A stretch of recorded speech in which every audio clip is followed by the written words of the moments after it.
بندہ ایک درویش کے پاس حاضر ہوا اور جا کے عرض کرنے لگا کہ حضور طلب صادق کس کو کہتے ہیں؟ طلب کیسی ہونی چاہیے؟ آپ نے فرمایا کہ صبح بات کریں گے.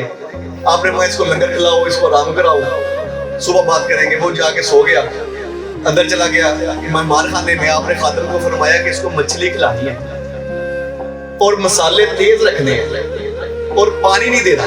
اس کو مچھلی کھلائی، اس کے بعد مسالے تیز تھے. تھوڑی دیر بعد اس نے دروازہ کھٹکھٹانا شروع کیا کہ پانی چاہیے. اب کسی نے کوئی سنا ہی نہیں. پہلے آہستہ آہستہ بولا، پھر اونچی اونچی بولا، پھر اس نے تڑپنا شروع کر دیا. پانی نہیں ملا اسے. صبح جب دروازہ کھلا بھاگا گیا، سیدھا ہی پانی پیتا گیا، رج کے اس نے پانی پیا.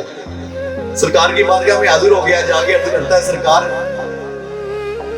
وہ میں مسئلے کے لیے حاضر ہوا تھا. آپ نے فرمایا کوئی تنگی تو تکلیف تو نہیں ہوئی؟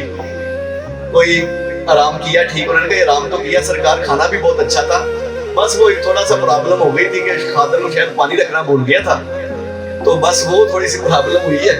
لیکن آپ مسئلہ فرمائے مجھے. آپ نے ہمیں مسئلہ تو میں بتا دیا.